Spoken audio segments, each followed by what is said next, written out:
All right, guys. So we're starting a new chapter, chapter 20. So this one is on magnetic field and magnetic forces. That means we are moving away from electricity and circuits and going into the magnetism concept. So this magnetism, we're going to see, especially in the next few chapters, that it is still related to the electricity. Because one of the things we're going to see here is that there's a unified, you know, electromagnetism concept right now. So electricity, which we studied in the first three chapters, and then magnetism, which we'll study in this chapter, going to be kind of put together in the chapter 21, where we can see that some scientists, for a long time, that even though they thought of the magnetism and electricity to be two different branches of physics, learned that they technically, connected to one another. So that's why there's electromagnetism right now as a sort of like a unified branch of physics. So, but in any case, so what we have here is in this chapter, right? So we are going to be observing, you can say, to observe and visualize magnetic fields and forces, study the motion of charged particles in the magnetic field, to evaluate the magnetic forces on a current carrying conductor, and determine the forces and torque produced by magnetic and current carrying loops. And generally, if you kind of read this, you will see that we are observing, magnetic phenomena. So we first looked at electric phenomena, right? So what happens to a charged particle when there is an electric field? There are push and pull forces acting on it, electric forces that makes the particle, speed up or slow down in some particular direction. Now we're going to look at what causes magnetic phenomena and what happens to a particle if it's placed in that, let's say, the magnetic field. Okay, so those are the kind of things we're going to see. So that means the source of magnetic, fields, magnetic, let's say, effect, and then the effect, sort of like, let's say, on a particle when it is placed in those, let's say, region where there is a magnetic field, for example. All right, so obviously one of the things we have here is the magnetism. All of you more or less have more or less good understanding of, right? So you all have probably played with a compass. All of you have, played with some of those, bar magnets, right?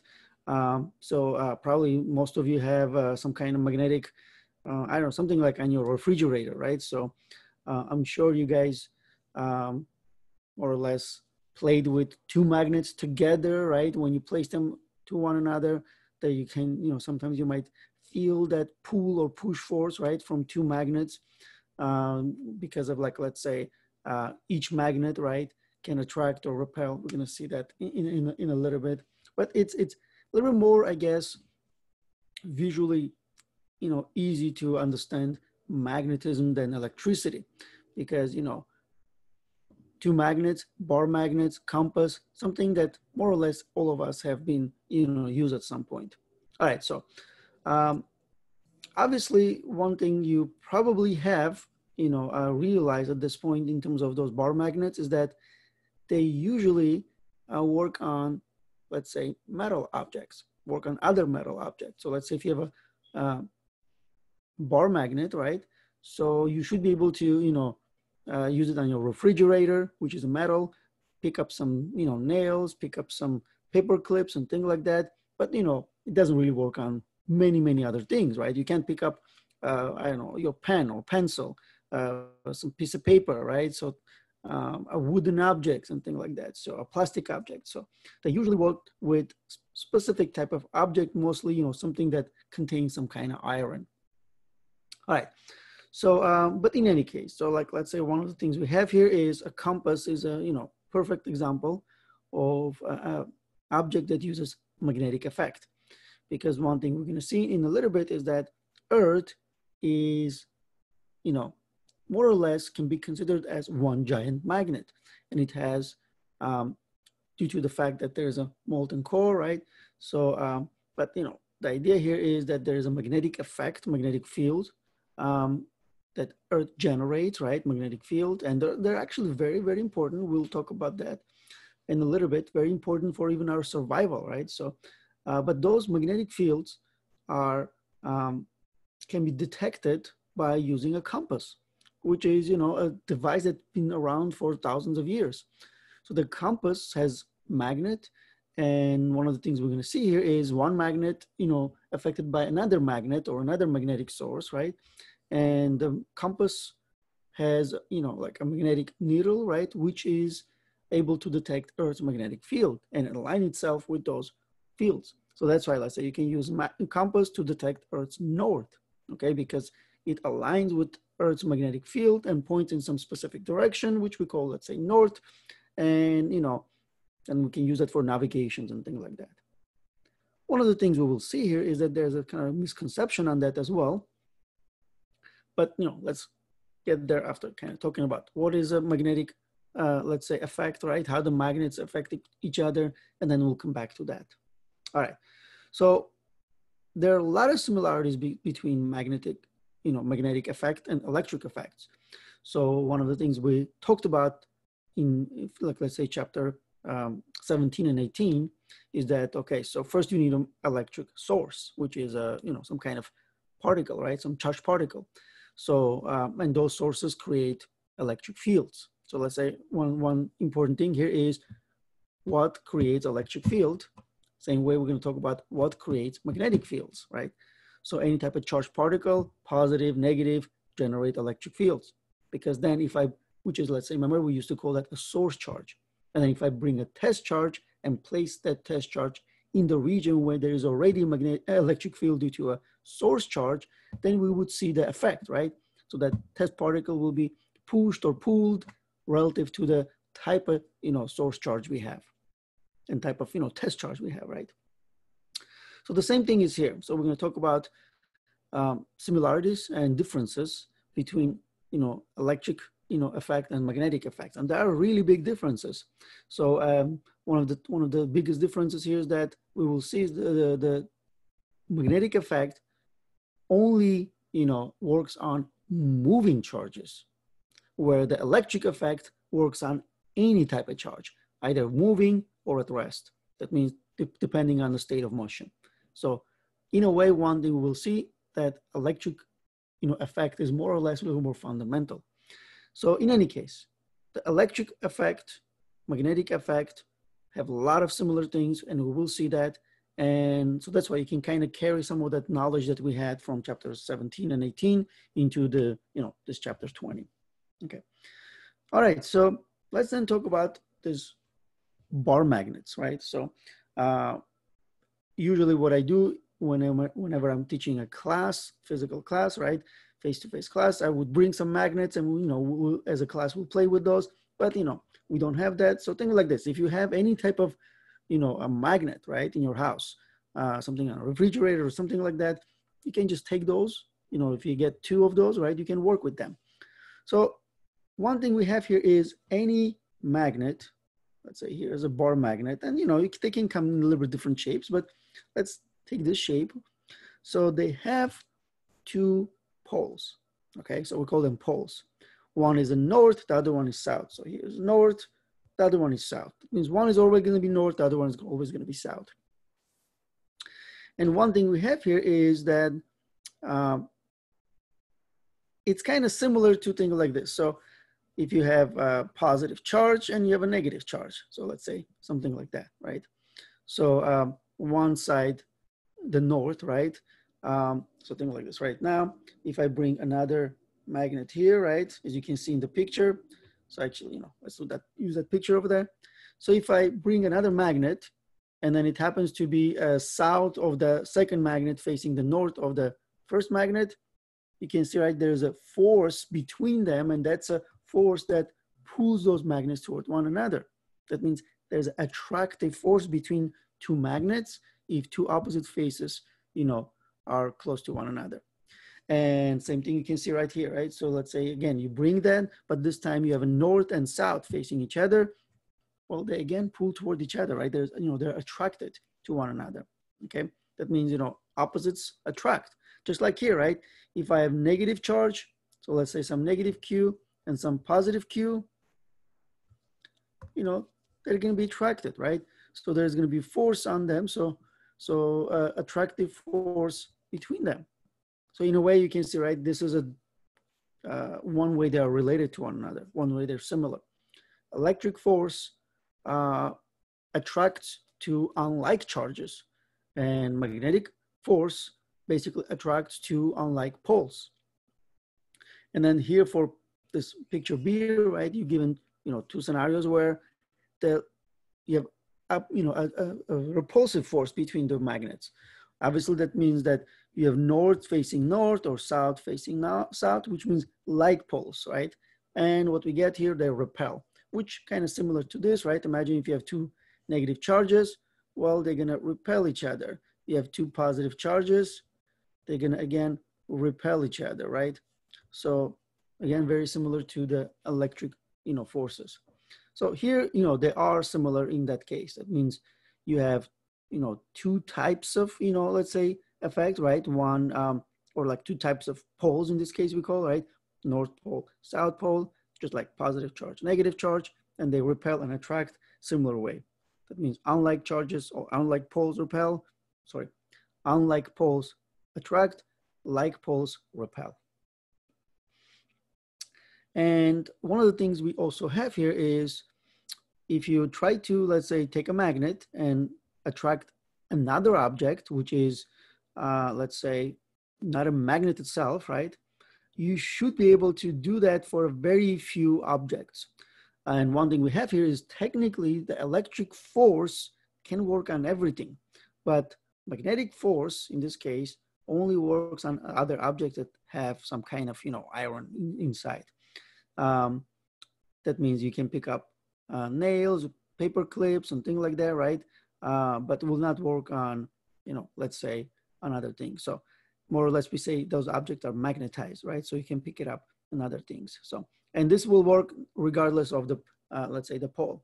See, here you have north pole facing and it attracts, the nail, and then you have a south pole is facing and still attracts, okay? Because they attract those, iron oxide objects. All right, so that means, again, you can pick up some, things, but very limited things with, magnetism. Okay. Now, as I mentioned, right, the Earth itself is a magnet. That means if you take Earth, okay, so let me try a little better.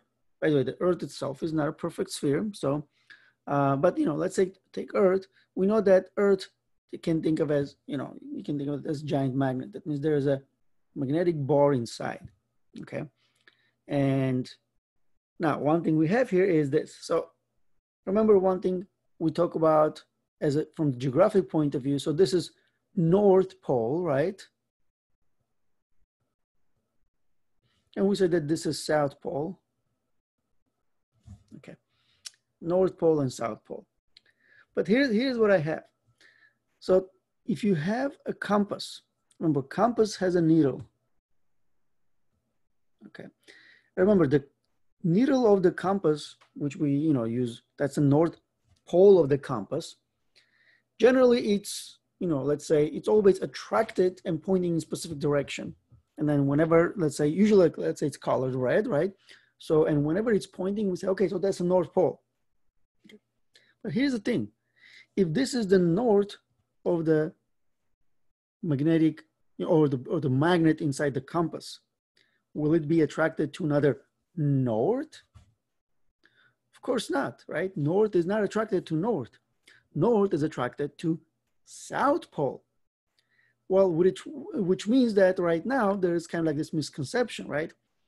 So you can see, right? So North geographic pole, and this North Pole that I have here is technically a geographic pole, is basically located almost same place as we call, which is here, the South Magnetic Pole. That means from the magnetic point of view, right, what we call North Pole, so let's say G is for geographic North Pole, is the same as magnetic North Pole. Okay, so you can have geographic North Pole, and then you have magnetic North Pole. Well, sorry, magnetic South Pole. This is then magnetic South Pole. And they are more or less around the same location, but not quite, right? There's a little bit of discrepancy in terms of actual position of geographic North Pole and magnetic South Pole. So that's why when you're using your compass, the north of the compass has to be attracted to the opposite pole. So that's why what we call North geographic pole is actually magnetic South Pole, okay? So then how about the other one, what we call, South Pole? Well, this is geographic South Pole. Well, it's magnetic North Pole, which is somewhere over there. Again, they're not exactly same position, right? It's like not exactly same point, but this is the North Pole of the Earth's magnet. So that's why. And also the Earth's magnetic axis is not quite parallel to its geographic axis. So the compass reading deviates somehow from the geographic node. Okay, so that's kind of what we have. Also, this deviation, which varies with location, is called magnetic declination or magnetic variation. The idea here is this. So sort of like, let's say this is, the surface of Earth. So let's say here are magnetic fields, right?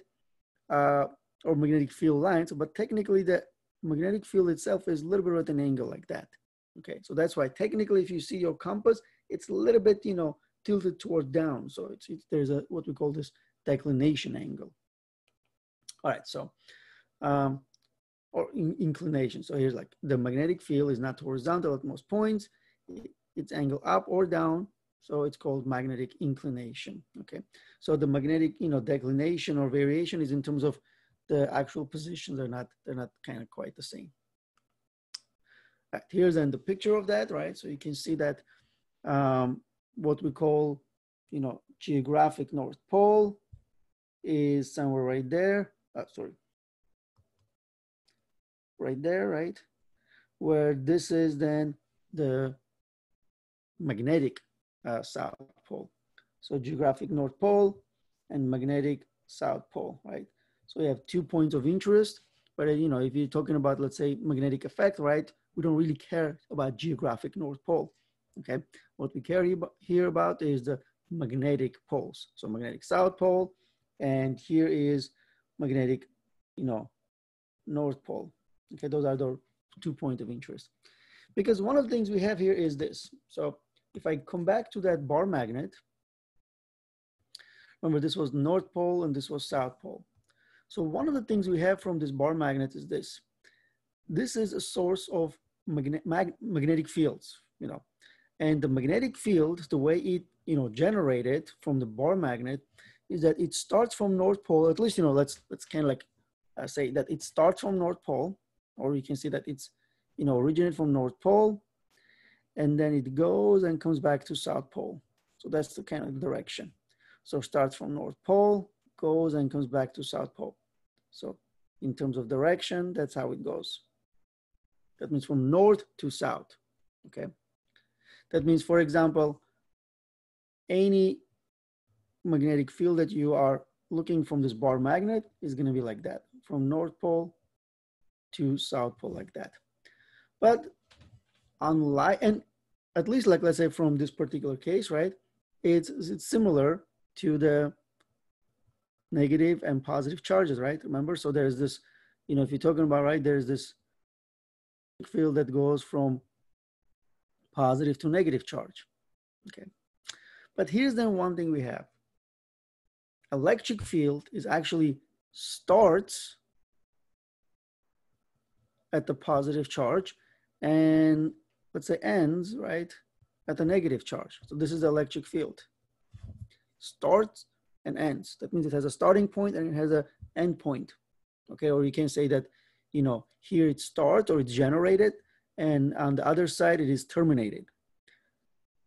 Magnetic field, which is going to be, you will see in a minute, but we give it, a capital B with an arrow like that. So the magnetic field doesn't have a start point, doesn't have an end point or termination point. So let's say, for example, this guy, as it starts from here, it goes, then gets to the south, but then it goes through the magnet and comes out of the other side. Same thing is here, starts, goes, but then through the magnet goes, like that, and then comes back again. That means they go always in loops. There's no starting or termination point, always goes in loops. And this is true for all the magnets. So it doesn't matter what type of, let's say, source we have, they always go around loops, okay? So that's kind of like important thing about this. And let's say, how do we know that's, what is the direction of the, let's say magnetic field or Earth's magnetic field, which you can see in this picture over here. Now, so you can see, right? So here's north. So magnetic field starts from north and then goes and ends at south. Starts from north, goes and ends, starts from north, goes and ends at south, but doesn't end, right? So technically it goes through the, center, right? And come out from the other side. So they go all around in a circle like that. Okay. Again, like in terms of how do we know the direction? Well, we use a compass. We can always use a compass to figure out the direction of those fields. Remember, the needle of the compass always aligns itself with the direction of the field, because field goes from north to south, and then the red of the compass always the north, so it's point toward the south. So then we can figure out the direction of the, the field lines themselves, okay? One thing we can also have here, if I bring another magnet like that, so let's say this is north, this is south, there can also be a magnetic field from here. So let's say it can go like this, okay? So go like that, some of them will go to the other side as well, but then, you can also have that, okay? So then you can generate a source like that, all right? All right, so one very big difference between electric charges and magnetic effect, right? So remember, electric charges give you the electric field, so they act like a source charge. And here you have, let's say, a bar magnet. Sometimes we call this permanent bar magnet, because if the magnetic field that they generate can stay the same magnitude for for centuries and things like that. But eventually the effect can be lost. But one way we can look at it here is this. So for example, so you have a bar magnet. See, this is south, this is north. And the question is, if I cut it in half, will I have just south on the left side and just north on the right side? So let's say if I cut it, will I get something like this? Will it just south, the other one just north? Well, the answer is no. We don't get that. See, if I take the bar magnet and cut exactly in half, so I have like, let's say half size, two magnets now. Well, the south stays south, but then where you cut, that becomes north. Same thing here, north stays where it was, but then the other side then becomes south. That means you still get north and south. Well, how about if I cut this one in half? Will I get then just south as north? Again, no. And the result here is smaller south and north, another smaller south and north. That means there is no such thing as just paramagnet with just north or just south.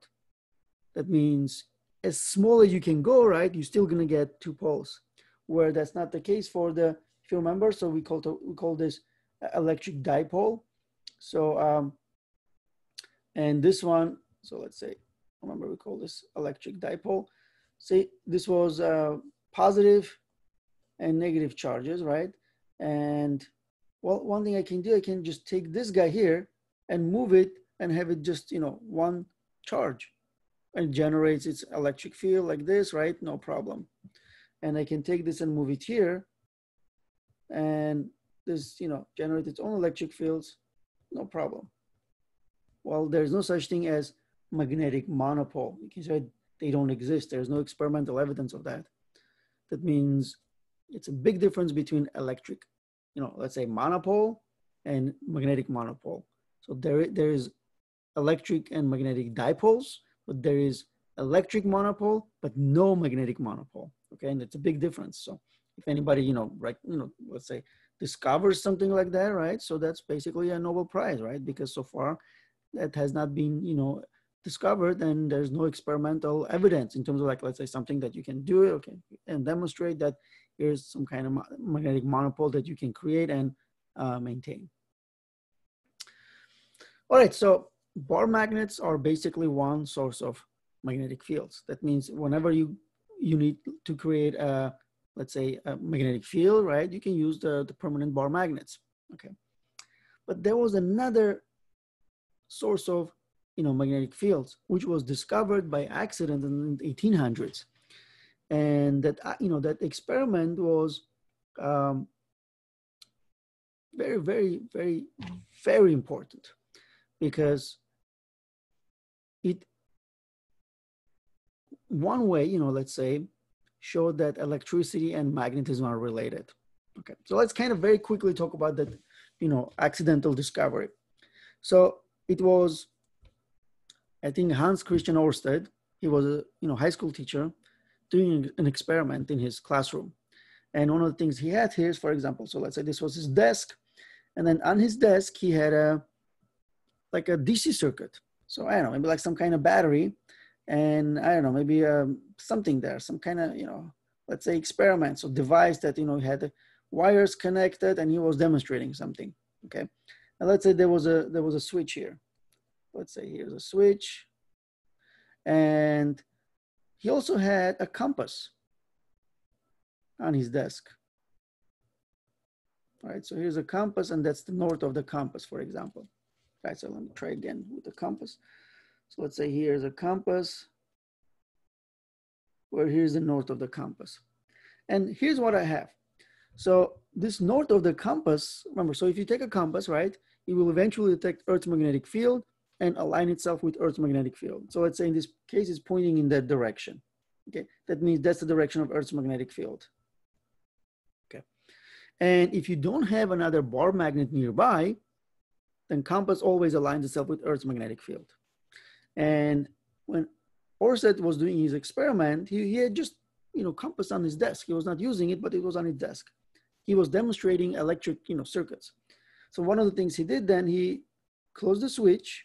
Well, when you close the switch, there is a current, right? There is a current in the circuit, let's say going like that in this direction. Okay. Well, he had a current in the circuit because he had a closed switch. And one thing he noticed when he looked at the compass is that compass no longer pointing in that direction. So let's say one of the things he noticed is that compass now, let's say pointing in this direction, somewhere over there. Or if you're, let's say, a high school teacher or, a science teacher, you know exactly where north is. So you can, or remember, north, geographic North Pole is, right? So you expect your compass to point in that direction, but this compass was not pointing in that direction. And he was surprised. So he started looking on his desk. There were no magnetic, bars or something like that. So he was surprised. And why would then the bar magnet fluctuate and pointing some random direction compared to what it was before? So he opened his, switch. So as soon as he opened switch, so he can, see what's going on, he opened the switch, and then basically right away the compass went to pointing in the same direction as before, which is Earth's magnetic field. And then he made the connection.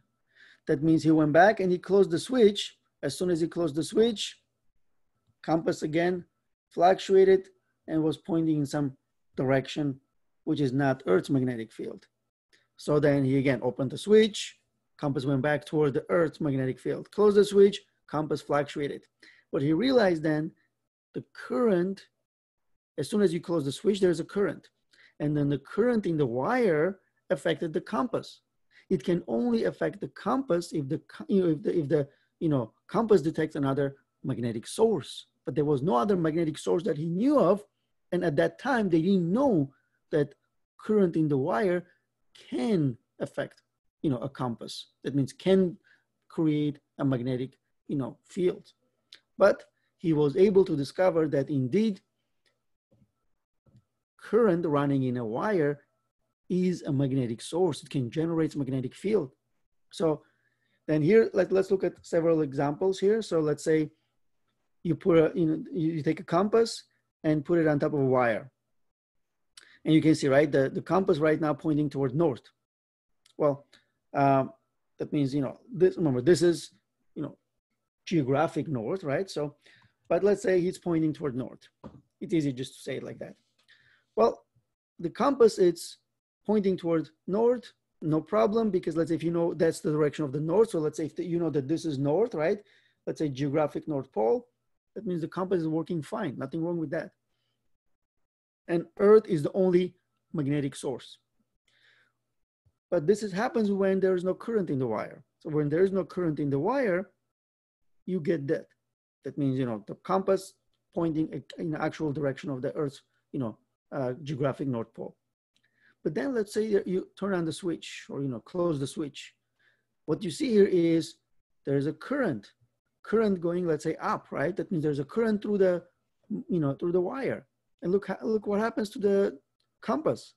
Compass is no longer pointing in the direction of the Earth's magnetic field or toward the, let's say, geographic North Pole. Here's the geographic North Pole. It's not pointing in that direction anymore. What's even more interesting is that if you change the direction of the current in the wire, look what happens to the needle. Now it's kind of like pointing, you can see, right, it kind of had the same, change more or less, but in the opposite direction. All right, so you have 1, 2, 3, 4, let's say whatever, like 40 degree or something like that change, but in an opposite direction.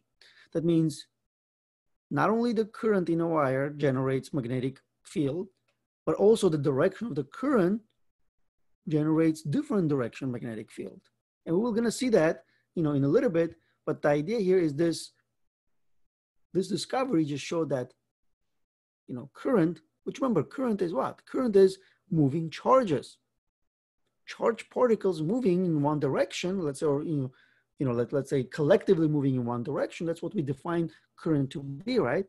That means, let's say one thing we can, kind of simplify and say that current is nothing but electricity, right? Moving electricity. Well, here, electricity affected the, compass. It means that electricity can create a magnetic field. Now, let's see what is more or less the difference here. So remember, when there is no current, let's say we can more or less simplify and say current is when the charges are not moving. Well, sorry, the current equals 0 is when the charges are not moving. So let's say, or you can say that their average velocity is 0 because they're moving in some random direction that, they're collectively not moving anywhere. But here, they are moving. So I can say there is a velocity, collective velocity in that direction. And there is a magnetic effect. And then here I have collective velocity down. And there's also a magnetic effect. And actually, a little bit different direction magnetic effect, but still magnetic effect because they're moving. That means one of the things we're going to see here is that in order for there to be a magnetic effect, you have to have a moving charge. Okay, so that's one of the important things. The wire, only generates, technically the wire doesn't generate, right? So the charges as they move and you have a current, right? That generates a magnetic field. That means the moving charges generate magnetic field, which we never really considered before because, most of the time, let's say we either considered non-moving charges or whenever we considered moving charges, we never really thought about that because let's say maybe the electric forces were much stronger than magnetic forces, so we, could ignore it. But here we're going to take that into consideration.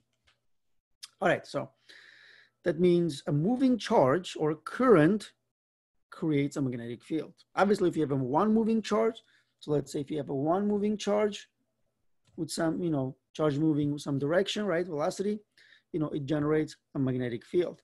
But, remember the current here is many charges, right? So let's say they're all moving collectively in one direction, right? So, in a wire, so then we just say that that's a current, right? So that's why a moving charge or a collection of moving charges, which we say current, creates a magnetic field in the surrounding space, okay? That magnetic field then can exert force on any other moving charge. That means, for example, if I have, a wire, right? You can see, right? If I have a wire and there's a current because those charges are moving, so then all this, you can see, right? So like all this space will then be affected by that. So that means this guy, so let me kind of get rid of this for now. We're just talking about now a wire with a collection of charges moving. So let's say there's a current in a wire, right? So then you can see that, so this becomes like a source. That means space above it, space below it, space to the, on the other side or out of the board or out of the board or, out of the page or into the page, all that space is now affected by that moving charge, because all that space have now, there's a magnetic field there. And if I bring a charge over there, right, some kind of charge, depending on the circumstances, which we'll see, there will be a effect on that, magnetic effect on that. So that means you can say, right, magnetic field exerts a force on any other moving charge. See, a moving charge. So this test charge that I bring here cannot just be sitting there. See, if I have a current in a wire, which as we learned generates a magnetic field. So if I bring a charge here and this charge has no speed, right, no velocity, it's not moving, it can just sit there for infinity.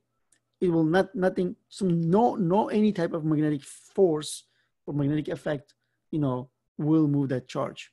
That means it will not have any magnetic effect on it, okay? But as soon as we have then this charge moving, let's say if it's a moving charge, then there's a possibility of some kind of magnetic force acting on it, okay? Some kind of magnetic force. And that magnetic force, because it is moving. So that means moving charge is one of the requirements, okay? Well, assuming that there's a magnetic field in this region, right? So because there's a source. If there's a magnetic field in that region, moving charge is a requirement, which is different. Remember, if I have, let's say, that's a source charge. If I have a source charge, and let's say it generates electric field, right? See, if I bring a test charge there,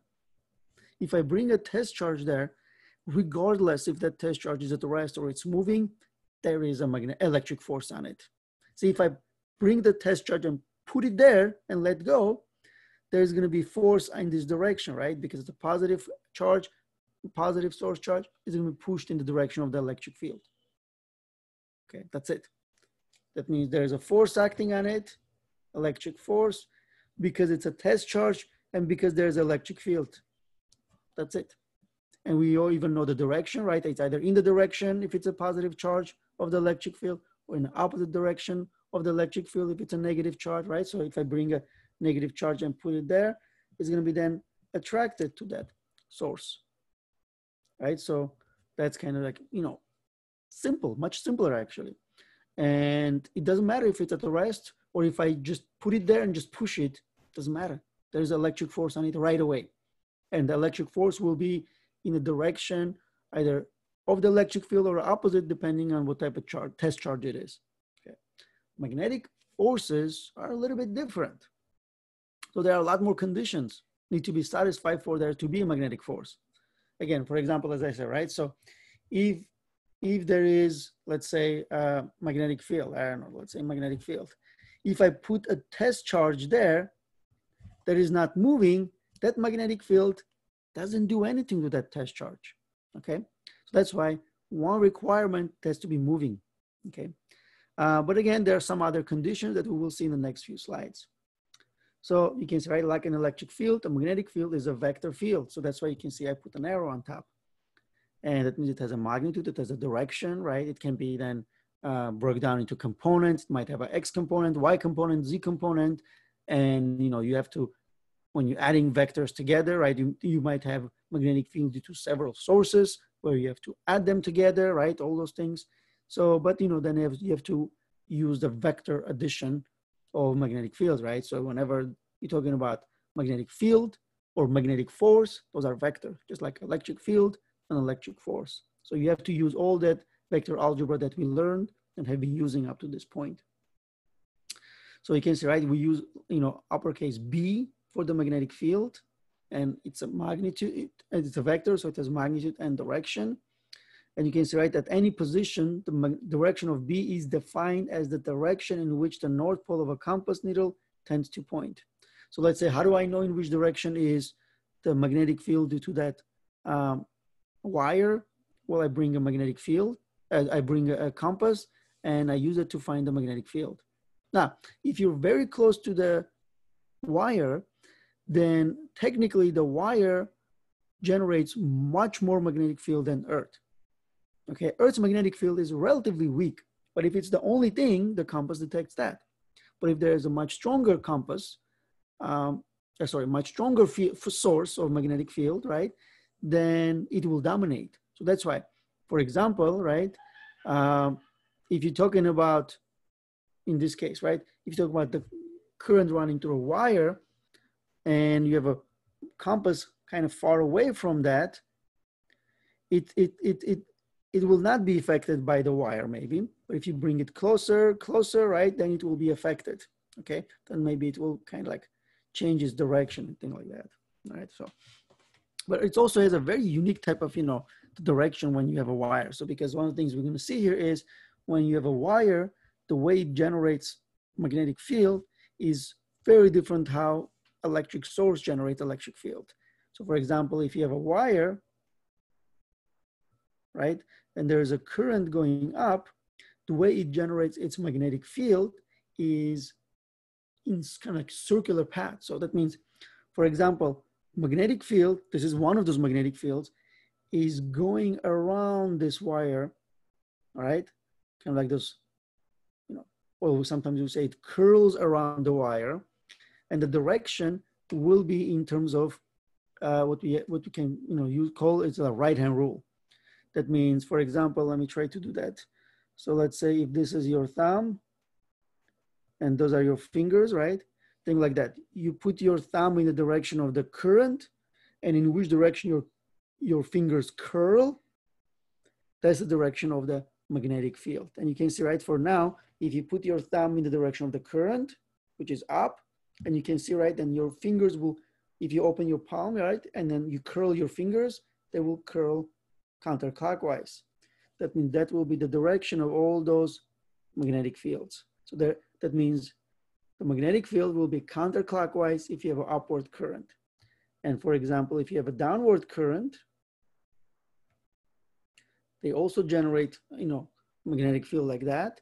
So in this case, you can see, right, if you have, let's say here's your thumb, and let's say this is your palm, right?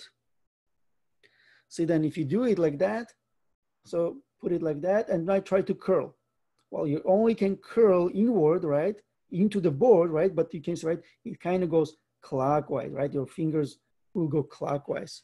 That means they will go clockwise, right? If you curl them, that means the direction of the magnetic field here is clockwise, okay?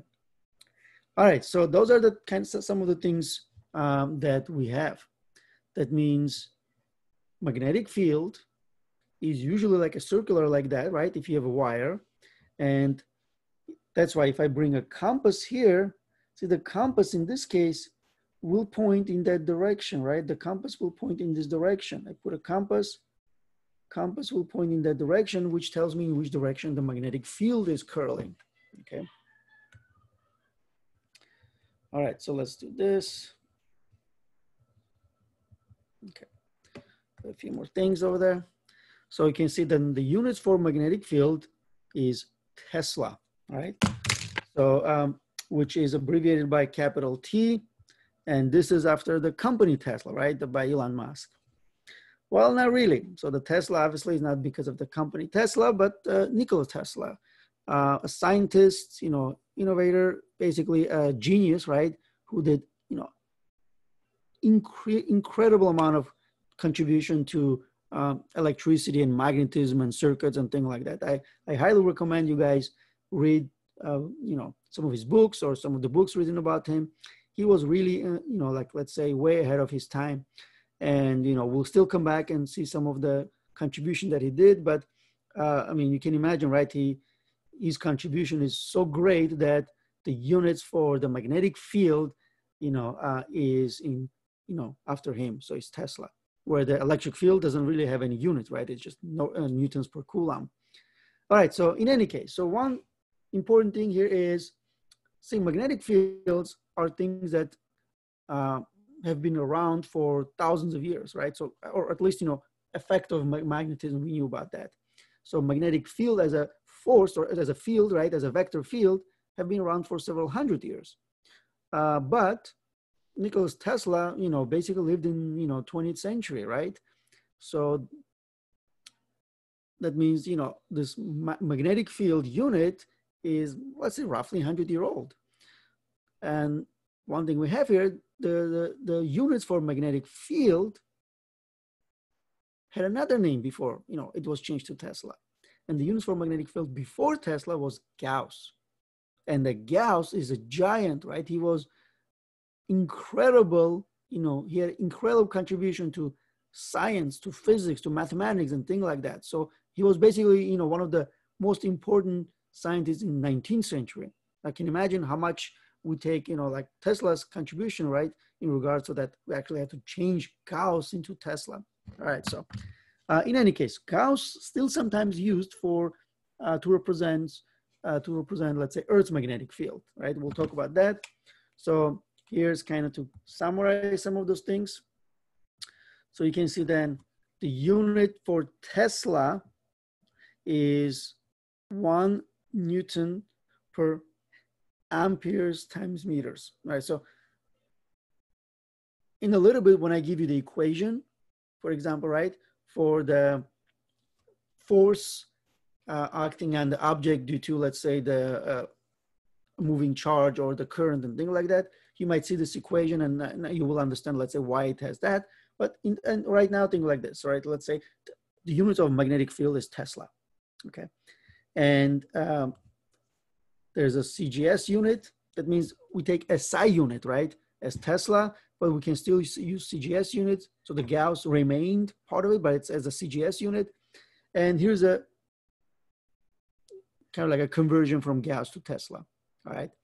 And usually you can see, right, we use Gauss's, as for, Gauss as a unit if it's kind of more or less related to Earth's magnetic field, right? It's either 1 Gauss or half a Gauss, depending on where you are. So Earth's magnetic field is either 1 Gauss or half a Gauss. So a lot of times we can take that in terms of that. All right, so then let's talk about in terms of that effect that magnetic field can have on charges. So remember, one thing I already talked about is this.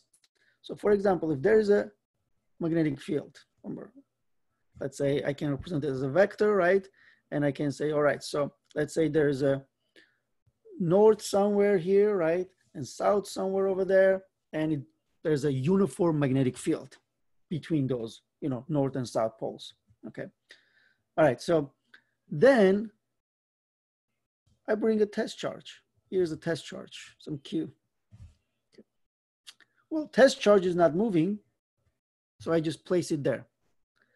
Well, if it's not moving, and so even though there's a magnetic field, if I place that test charge there, I would like to put a Q naught over there for a test charge.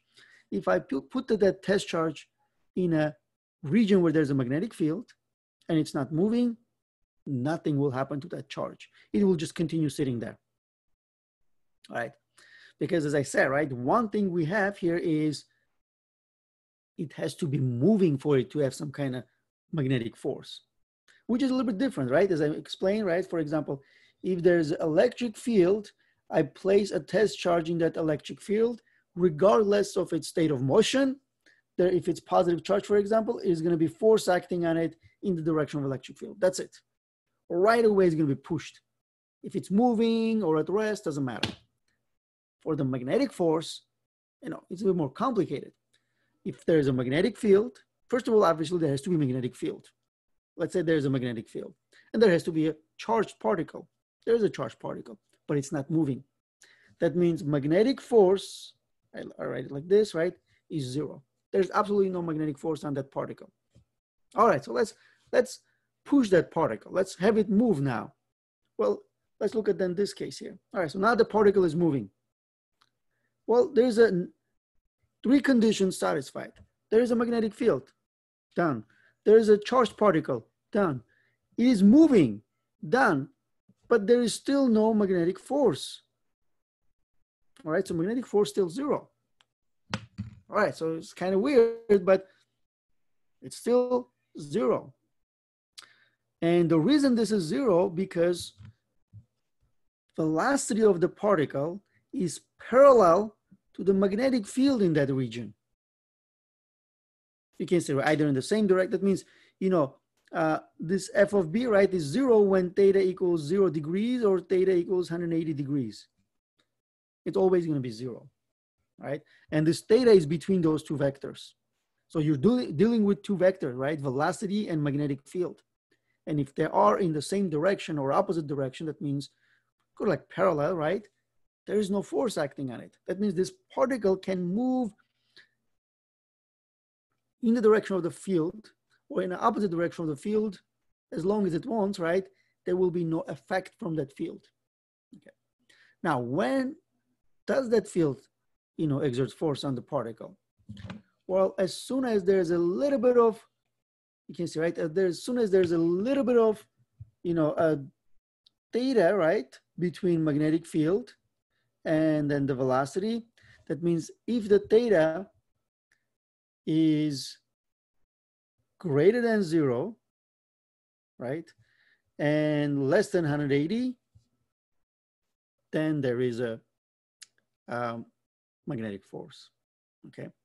As long as they're not parallel or anti-parallel, there is a magnetic force, all right? That means there are some conditions. See, for magnetic force, here's what we have. It requires magnetic field. So it is proportional to the magnetic field. That means we need to have a magnetic field, okay? So let me kind of like, do it like this. So it needs magnetic field. Well, the magnetic force also requires a charge. It has to be a charged particle. If you put a neutral object there, it doesn't matter in which direction it's moving, nothing happens. Well, also another very important requirement is that it has to be moving charge. That means it depends on the velocity of the particle. Okay, so kind of like that. I guess I can kind of put that. Well, but now we saw that those two are, since those two are vectors, generally the magnetic force, you can see, right, is 0. So equals 0 when theta is 0 degrees or theta here is 180 degrees. That means it depends on the angle between them. So that means we might need to use some kind of function, right? That depends on the angle, but a function that is 0 when theta is 0 and 180 when theta is, that means that function is 0 when theta is 0, and that function is 0 when theta is 180. Obviously, I can't use a cosine because cosine is not 0 with 0 degree and not 0 with 180 degree, but I can use a sine, right? Because, or phi or theta doesn't matter, right? So sine is 0 when theta is 0, and sine is 0 when theta is 180, which just works perfectly, right? So that's why we're going to see that that equation for the magnetic force, you can see, right? It's much more complicated, okay? It needs magnetic field. It needs charged particle. It needs a moving charged particle in the magnetic field, but also such that it's moving anything but parallel or anti-parallel to that magnetic field, okay? Once you have those conditions satisfied, then finally there is a force. Finally there is a force, all right? And even that, is a little bit more, there's like a little more to that. So when I combine all of those things, right, then I can find what is the strength of the force. So we'll see about that in terms of which equation we can use, right? Then let's kind of continue with this. So you can see, right? So the magnetic force, is a vector, right? So we have to represent as a vector, but there is what we call a vector product, okay? And that's not something we learn in this class. In a calculus-based classes, we can represent this equation a little bit differently in a vector product, but here we just from finding the magnitude and then using what we call a right-hand rule to find the direction, okay? So it's kind of like a two-step process.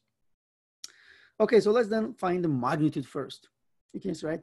Magnitude of the magnetic force. When a charged particle moves with velocity v in a magnetic field B, in the region, right? The force on the, on that particle, again, it depends on the charge, depends on velocity, depends on magnetic field, and then the angle between them. So kind of like the magnetic force magnitude is equals to Q, which we always put absolute value because remember, it could be a negative charge, but we are calculating the magnitude, right?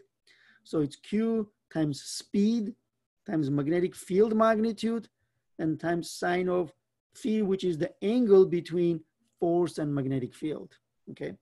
And that's the equation for the magnitude of the magnetic field, all right? And obviously it's then in units of newtons, right? Because it's a magnetic force, it's a force still. Okay, so now let's look at this couple of pictures that we have. So here's a force acting on the moving particle. So the green, so here's a Q particle, right? Green represents its direction of motion. So you can see, right? And what I have here is, this is the plane. Let's think of like a plane of your table. Okay, so that's the plane of your table. And this is the direction of the particle motion, that velocity. And there's the direction of the magnetic field. Okay. And this is then the angle between them. You can see, right? They're not parallel, those vectors. So there's a magnetic force. Okay. Now, one of the things we can see here is this. I take that velocity and I break it down into components. So obviously that velocity can have a component parallel to the magnetic field and component that is perpendicular to that magnetic field. Okay. But you can see, right, if I'm talking about parallel component, well, parallel component, you know, is parallel to the magnetic field. So you can see, right, force due to the parallel component is 0. But perpendicular component, which is right here, is, you know, since it's perpendicular, means that this is, you know, 90 degrees with respect to magnetic field. That means only this perpendicular component of the velocity coupled with the magnetic field vector, only that gives you contribution to the force. Okay, so that's why I can write it like this, right? So you can see the force is equals to Q, then perpendicular component of the velocity times B, and then perpendicular component of the velocity end up being V sine of theta, right? Because see, this is that perpendicular component, which is opposite to that angle. So it's in terms of sine of, let's say sine of phi. So that's why it's V perpendicular, V sine of phi. So we can replace that and get that equation. All right. That means if the velocity has a perpendicular component to magnetic field, or the velocity itself is perpendicular to magnetic field, then you get maximum amount of contribution, right? So, but also look at the force itself. Force is neither in the direction of B or velocity, and it's not even in the same plane as the velocity or magnetic field. It's actually perpendicular to the plane where magnetic field and velocity are. That means in this case, remember, this was my plane. See, the magnetic field is on the plane, velocity is on the plane, but force is out of the plane. All right? And that's always going to be the case. That means the magnetic force, here's magnetic force, always going to be perpendicular to magnetic field, and it's always going to be perpendicular to the velocity. Okay? It's always going to be, so you can see right here's magnetic force perpendicular to the magnetic field and perpendicular to the velocity. Okay? Velocity and magnetic field, they don't have to be perpendicular to one another, right? Like you can see over here, but magnetic force always perpendicular to the magnetic field and velocity. That means wherever you have a plane for magnetic field and velocity, force will be outside of that plane, either out of the plane or into the plane or something like that. So that's why it makes it three-dimensional. All right. So, okay, so here things a little bit messed up. So the slide. So let's do this. So there's this what we call a right-hand rule. All right. So and the right-hand rule here is it's a rule that we use to find the direction of the magnetic force. Okay, because this equation that we looked at before, this gives you magnitude, right? This is for the magnitude. And then we need to find the direction. Okay, so then I have a few slides that kind of, I'll just put this here so we can see those. So it says, place the velocity of magnetic field vectors tail to tail. Okay, for example, let's say here's the plane. So let's say here's the magnetic field as a vector. Now let's say then you put the velocity so that tail of velocity connected to the magnetic field tail. I don't know, so let's say something like that. You can see, right, tail to tail. So then this is the velocity. Now imagine turning V toward B in the V to B plane. That means kind of take your hand and you have your palms in the direction of the velocity. Okay, so in this case, in the direction of the velocity. Then you are turning your fingers toward the magnetic field, like curling your fingers, right? Remember, so you have your palm. So let's say here something like that, right? Palm in the direction of the velocity. So this is your palm. And then you're curling, right? Curling in the direction of the magnetic field. So again, so let's say kind of hard, but let's say thing like this. So this is your fingers like that in the direction of velocity. Then since magnetic field is in this direction, right? So then you curl your fingers in the direction of the magnetic field, okay? And see where your thumb is pointing? Thumb is pointing up. That means this is velocity, this is magnetic field. So force is in the direction of your thumb, okay? That's kind of what we have. And again, look at this then example, right? So here's the magnetic field, here's velocity. Again, you put your palms in the direction of the velocity, and then you curl your fingers in the direction of magnetic field, right?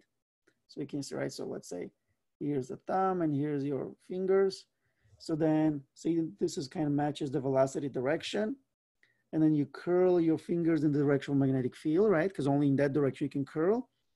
And your thumb and then pointing up, and that's the direction of the force. Well, here's the thing. If let's say you have the same magnitude, same direction of the magnetic field, but now the force is in opposite velocity, sorry, in opposite direction. That means what you would do here is you would then take your palm and pointing in the direction of the velocity. See, matches that direction. But then magnetic field is there, so you have to curl your fingers in the opposite direction. That means it's not, it's not going to work, right? Because your fingers cannot curl backward. So what we end up doing here is putting your palms like this, so then you can curl in the direction of the magnetic field.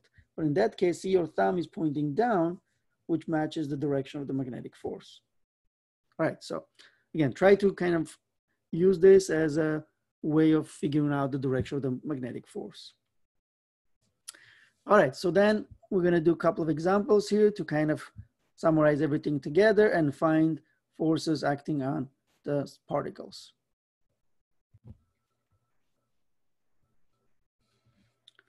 All right, so let's look at the example here. It says in a 1.25 Tesla magnetic field directed out of the page. And by the way, one thing I want to mention here is now that we have horizontal and vertical direction that we have been working all this time. There's also a new kind of direction we're going to be using, and that's out of the page and into the page. And especially the magnetic field and magnetic forces are usually, as I said, right? So they're always going to be giving us sort of three-dimensional kind of like a effect. So here's then what we do. So we have sort of like the direction, you can see, right, out of the page and into the page. All right. So the way I will represent a magnetic field out of the page, okay, is things like this. So what is a magnetic field? Looks sort of like a vector, right? That has, in terms of as an arrow, right, pointing out. And this is sort of like how you present that. This is the tip of the arrow moving toward you out of the board, okay? That means whenever there's out of the board magnetic field, we can just represent it like this. Sometimes I might just do like a point like that. This is sort of like the point, the tip of the arrow, okay? So, but either this or that, right? That means, for example, here, that's the magnetic field out of the board. And it's not just one magnetic field. I mean, this whole region is filled with magnetic field out of the board. I mean, you can think of it like that, right? So that's out of the board. It means out of the page or out of the board, always going to be represented as a kind of like a point. This is usually what I do for the, and I put like B out. That's how I represent magnetic field out of the board. All right, so let's look at into the page, which now goes into the page. Well, remember, if it's an arrow, right, going into the page, if you kind of look at the back of the arrow, you see something like that. And again, this is a general notation. That means, for example, I can say that all this region has a magnetic field, uniform magnetic field pointing into the page. So I can kind of just do it like be in, right, into the page. And that's a direction of magnetic field in this region that happened to be into the page, right? Again, so out of the page or into the page, okay? So going back to this problem, now what we have here is there's a magnetic field into the page, sorry, out of the page, right? So we represent that as a kind of like a dot with a circle on it. That means all this region, there is a magnetic field out of the page, okay? And obviously if there's a magnetic field and there's a particle moving in that magnetic fields, and that particle, let's say, is not parallel to that magnetic field, well, there's going to be a force acting on it. And that's what we have. So we're given there's a magnetic field with a magnitude of 1.25 Tesla pointing out of the page in all that region, right? You can think like, here's a region of interest. There's a, you know, all that region is filled with a magnetic field out of the page. And then the particle having a charge of magnitude 8.4 Coulomb. That means there's a particle, we put it at the center, and it has a magnitude of 8.5 microcoulomb. That means, you know, we're looking at the magnitude of the charge. I'm not telling you if it's positive or not. Okay, so we're going to figure out that in the problem. And it says initially it's moving northward, that means toward north, with the velocity, that means it has a magnitude, right? So in terms of, you can say this velocity has a magnitude 4.75 kilometer per second. We never want to leave things in kilometers, so times 10 to the 3 meter per second. And it says north, so I can technically say this is like, I don't know, like J hat, right? J hat point, that means pointing up. Remember one of the, you know, unit notation we talked about. And then it says it's deflected toward east. Well, if it's deflected toward east, means that, you know, this is kind of like more or less going to be deflected like that, right? That's because at that instant, there's a force on it toward east. And that's what we have over here. So this force toward east acting on that particle, because that particle moving in a magnetic field, basically in a region where there's a magnetic field, not parallel to that velocity. So there's a force, and force basically pointing to the right. Okay, part A says, what is the sign of the charge on this particle? Well, we have to figure out the charge, because one of the things I mentioned, right, in terms of the direction of the magnetic field, sorry, direction of the magnetic force from the field and the velocity, that was for the positive charge. So for example, one of the things we have here is whatever we learned about the magnetic force in terms of thumb pointing. So basically your palm in the direction of the velocity, then you curl your fingers in the direction of magnetic field, and your thumb gives the direction of the force. Remember, it's a right hand rule, so use your right hand. In that case, force gives the direction if the particle was positive, okay?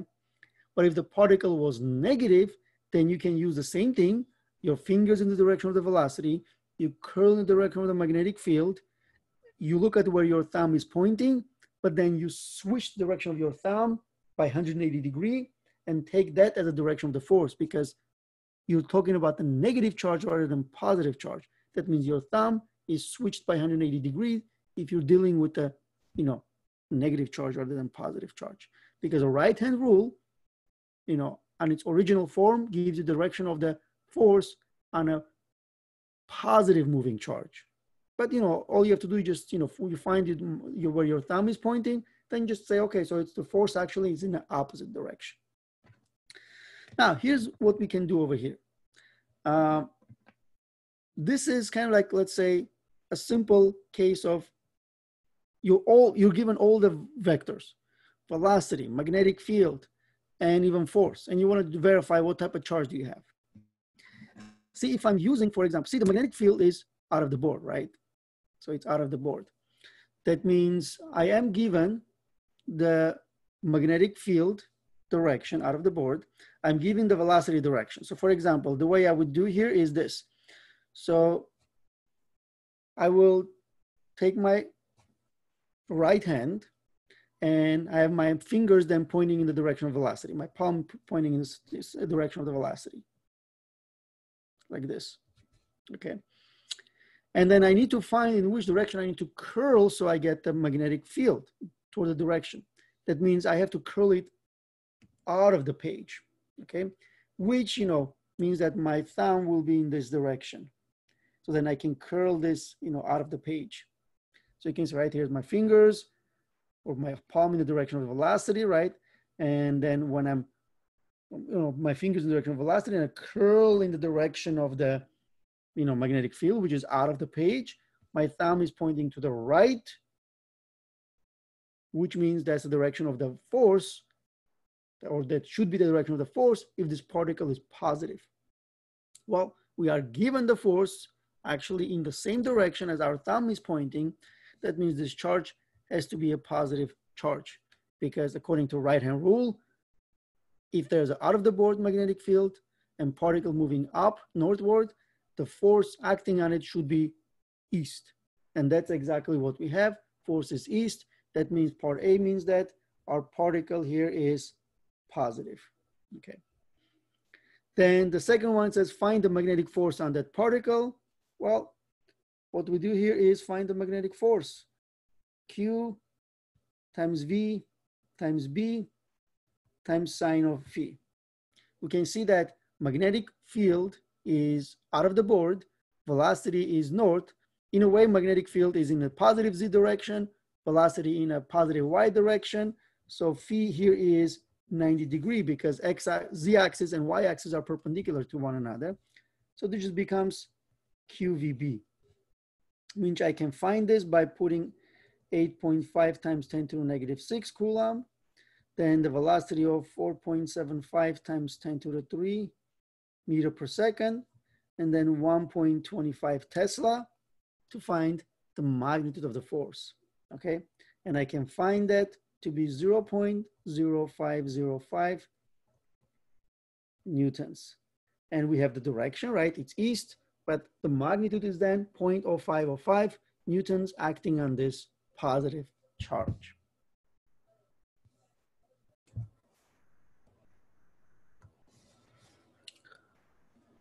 All right, continue. So here's another example.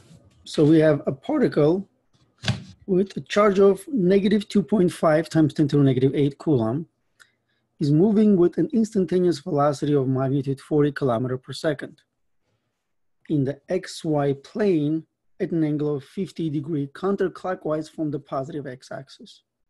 Okay. What are the magnitude and direction of the force exerted on this particle by a magnetic field with magnitude of 2 Tesla in the, so for part A, in the negative x direction. That means magnetic field is in the negative x direction. All right, so that means what we have here is we are given the direction of the magnetic field, and we're given the speed of the particle, the charge of the particle, and the direction of the velocity of the particle, right? And we want to find the magnitude and direction of the force. Okay, so in a way, think like this. So, so I have it over here. So for this particular one, right? So we were given that velocity is 50 degrees with respect to the positive x-axis. So here's the velocity vector, right, in the first quadrant. And then magnetic field is in the negative x direction. Okay, remember, so I have right now a three-dimensional axis. So the horizontal, vertical, like we usually have, also out of the board or into the board, or out of the page or into the page. And that's the z-axis. So the z is in a out of the page, right? Positive z is out of the page, and negative z is into the page. So generally, that's what we do. Okay, so let's go back over here a few things you can see, right? So let's say what's given to us. Oops, let me try better. There we go. So we're given the charge. So, and remember, we always use the absolute value in calculating the magnitude, right? So, but right now the charge is negative charge, right? So 2.5 times 10 to the negative 8 Coulomb. So the velocity here is 40 times 10 to the 3 meters per second, because kilometer, right? We have to have it in meters. Theta here is 50 degrees because counterclockwise from positive x-axis, that's just 50 degrees, right? And magnitude of the magnetic field we're given as 2 Tesla, right? So we're given Q, V, B, and theta, all right? So what we want to find here is this. What is the magnetic force? Well, in terms of its, pretty much its magnitude and its direction.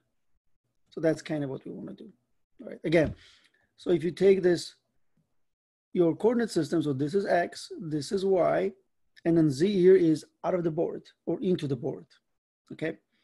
So that's right. For example, in terms of 2 vector of interest is the velocity, which is given here, 50 degrees with respect to positive x-axis, and magnetic field, which is this one, which is in a negative x direction. Remember, that's for part A, right? Negative x direction. Now the question here is this. See, the theta here is 50 degrees. But remember, in the equation, so I specifically put this as theta because in the equation for the magnetic force, we're using angle phi, right? Angle phi, which is the angle between velocity vector and magnetic field as a vector, which is technically this guy over here. So this is my phi, okay? So then what is phi? Well, in this case, hopefully you can see, right? Phi here is 180 minus 50 degrees. So then phi here is 120 degrees. Never mind, 130 degrees, okay? So that's my phi, which is the angle that's gonna go into the force, magnetic force equation, remember? So that's why I kind of put this as theta, which is the angle that is given to us, right, for that velocity vector. But you know, in the equation of the magnitude of the magnetic force, so you have Q, V, B, and then sine of phi, which phi here is always the angle between velocity and magnetic field. All right, so that's right. We'll come back over here and we're going to be looking at this. So you can see, right, so this is my theta, but what I want here is the phi, and phi is 130 degrees. Okay, so it's very easy to calculate magnitude. So you take this, so again, Q, V, B, sine of phi.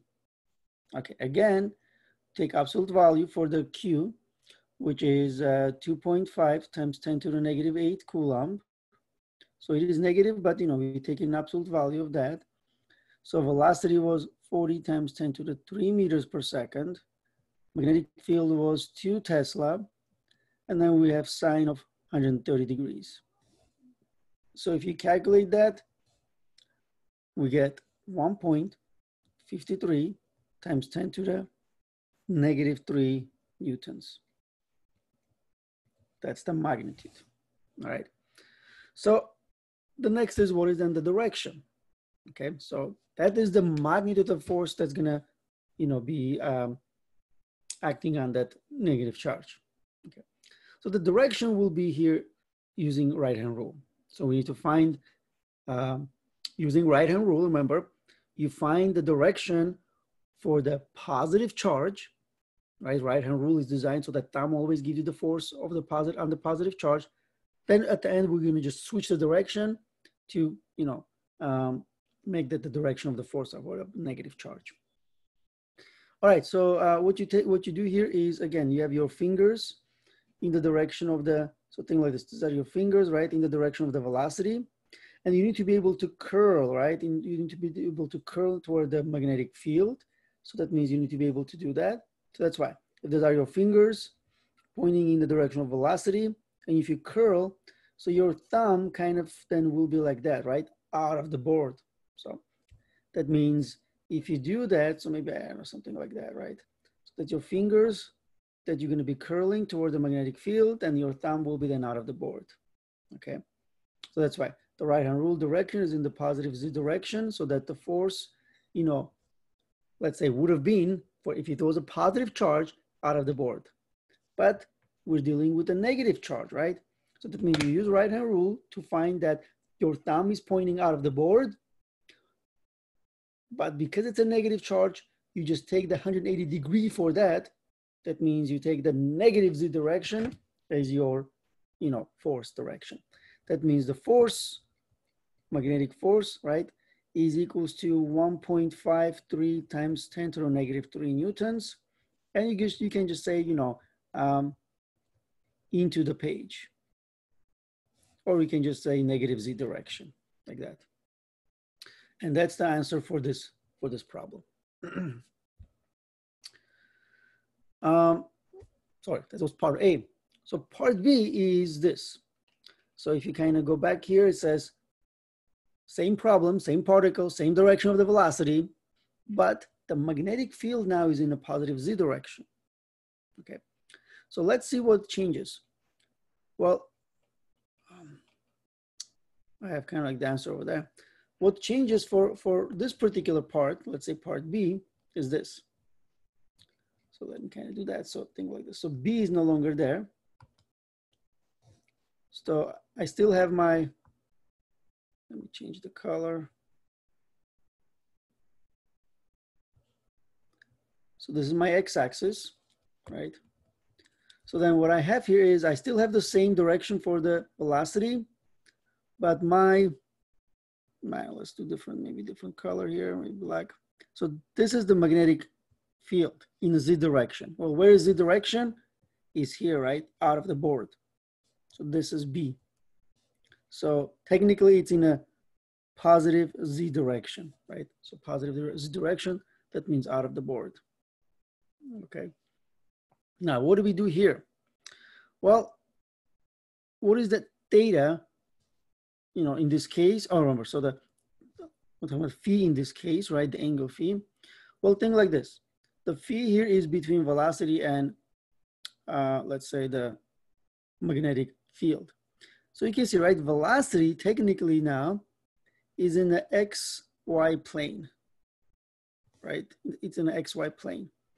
But the magnetic field is in a positive z direction. Okay, so think about this.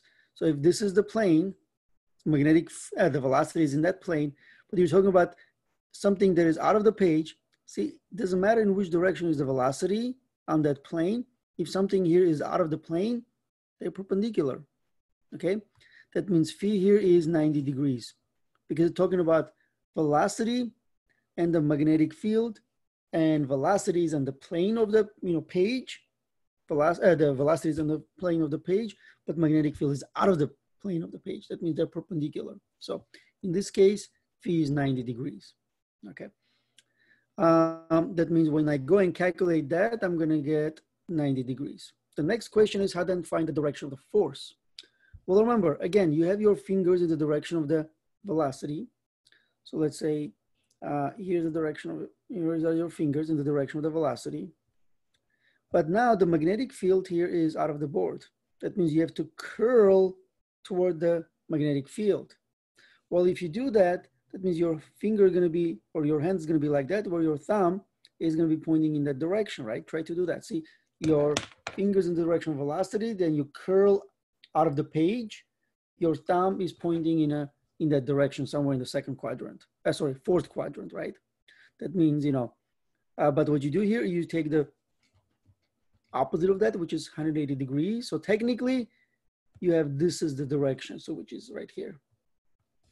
Okay, that means if you go back to this, you can see, right, then here's the velocity. Magnetic field is out of the board. So using right-hand rule, we get this thumb is pointing in that direction, but we take the reciprocal of that, right, reverse of that, and that's the direction of the velocity. That's the direction of the force. All right. So now, finding the magnitude of that force is easy. So it's Q VB sine of phi. Remember, in this case, phi here is 90 degrees, so it becomes QVB. Okay. Because whenever magnetic field and velocity are perpendicular, phi is 90 degrees, so sine of 90 is 1. So then we calculate this to be sort of like absolute value, right? 2.5 times 10 to the negative 8 Coulomb. then times 40 times 10 to the 3 meters per second, then times 2 Tesla. So if I do that calculation, I'm going to get 2 times 10 to the negative 3 newtons. That's the magnitude of the force. And as you can see, right, the direction of the force is right here, which, you know, happened to be, so remember, so this force has to be perpendicular to both magnetic field and velocity. Well, because magnetic field is out of the board, something like this. So this is what you're given. So here's the velocity, and this is 40 degrees. Sorry, this is 50 degrees. And here's magnetic field out of the board. So I know that the force ended up being right here, right? Okay, so if you're still not sure, go back and try to see what I did. So here's the magnetic force. It is already perpendicular to the direction of the magnetic field because magnetic field is in a positive z direction, force is in an xy plane. They're perpendicular. But it also has to be perpendicular to the velocity. That means you have a velocity direction, which is 50 degree with positive x, and then velocity and force are 90 degree apart. That means if you're finding the direction, so let's say, I don't know, let's call this alpha, which is the direction of the force magnitude or force direction, right? So this will be then 50 degrees plus 90 because this is that alpha, right? That's that alpha, which is direction of the force. Well, that's, you know, 140 degrees. That's right. You can see, right? It says 140 degrees because velocity, force, always perpendicular. All right. And that's what you end up with. That means this is the magnitude. So you can say force has a magnetic force, right? Has a magnitude of 2.00 times 10 to the negative 3 newtons. And the direction here is 140 degrees. Well, sorry, alpha, right? So that's the direction of that force, 140 degree with respect to positive x-axis. And that's the, you know, end of the problem. All right, so this is kind of like from the life science, I guess, you know, application of that. Well, there are type of bacteria, you can say, right, magnetotactic, that they are, you know, they have this magnet, sort of like, you can think of like, right? So the small ionized magnets inside. And you can see right in the picture, right, there they have those magnets inside. Okay. And one of the things they can do here is they can use Earth's magnetic field as, you know, to find their way around. And you can see, right, they generally prefer the low oxygen zone near the bottom of bodies of water. And you can see, right, if water is disturbed and they are displaced upward, they follow the direction of vertical component of the Earth's magnetic field downward to find, you know, let's say their colony and things like that. So, and those are, you know, again, due to that magnetotactic that they have inside their body, right? They're able to, you know, follow that Earth's magnetic field. Okay. Or one of the things we have, I don't know if it will work or not. So let's say if you're an evil scientist, you can put them in a, let's say, in a controlled environment and then be able to control them. Again, hopefully, I don't know if it will work or not on this. Well, it's not working. But anyways, you should be able to, let's say, make them follow that, whatever path you want with the magnet. Because they are magnetic, right? So as you bring a magnet and kind of move them around, you can make them kind of move around any way you want. Unfortunately, this animation is not working on this one. All right, so let's look at then some very important, let's say, significant difference between electric force and magnetic force. Okay, so this is not the field, but the force itself. So one of the things we have here is this. I'll go back to the electric source. Let's say this is a positive source charge. Now, if I have a positive source charge, remember, it generates electric field, right? So for example, I'm looking at one of the electric fields, or, you know, like some of the electric field like this. Remember, those are electric field lines. Okay. That means there's electric field in that direction. And remember, when I bring a test charge, right, and I point it here, so let's say this is a test charge. Remember, there's a force acting on it. Okay, and remember, it's regardless of the state of motion of that test charge. That test charge is going to be pushed or pulled regardless if it's moving or at rest. But when it's being pushed, it's going to be pushed, in this case, right, in the direction of the electric field, right? Because it's positive, positive, for example, it's going to be pushed in the direction of electric field. I bring another one, let's say it's negative, right? So then this negative is going to be pulled, you know, in opposite direction of electric field, okay? But one of the things we have here is this. So this electric force does two things. It can basically change speed. Because see, if I place the charge over there and let go, the test charge, it's going to be pushed or pulled and it's going to start speeding up, okay? But also, for example, if I have this electric field and I have a particle moving in this direction, so let's say it's a positive, right? There's going to be force on this guy in that direction. It's going to make it, you know, change its trajectory. So it can also change direction. So it can change speed and change direction. That's what electric force can do. Okay. Now let's look at what magnetic force can do. All right, I'm gonna use this, but I'm gonna start from the scratch. So let's say there's a region of magnetic field, and hopefully at this point you can, you know, figure out that that's the direction of the magnetic field pointing into the board, right, or into the page. Remember, that's a back of the arrow, sort of. Let's say, and let's say I have a particle. And there's a particle moving with some velocity v. Okay, so here's a particle moving with some velocity v. Here's the velocity. Well, is there a magnetic force on that particle? Here's a question. So think about it. I give you like a few seconds. Is there a magnetic force on that particle? Well, yes, because magnetic field is into the board or into the page. Velocity is up, and they are perpendicular. They're not parallel. That means there's a force. So in which direction is the force? I use a right-hand rule. So my fingers like that, right, in the direction of the velocity. Then I have to curl in the direction of the magnetic field, which is down. So if I curl, my hand will look like this. That's my thumb pointing in the direction of the force. That means there's a force in this direction on this particle. What is it going to do? It's going to make it change the trajectory. So then particles right here, moving with velocity in this direction.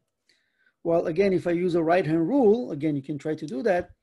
Well, it gives me force in this direction, which is going to change the trajectory here.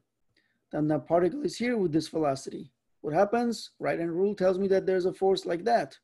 So it's going to change trajectory. Here, force is like that. It's going to change trajectory. And we can see, right, what I get here is a magnetic force always pointing toward the center, right? It's always pointing toward the center. And the particle moving around like this in a circle. All right, so do you guys remember what happens when there's a force that is pointing toward the center and makes you go around in a circle? Well, that's a centripetal force. And magnetic force is then a centripetal force.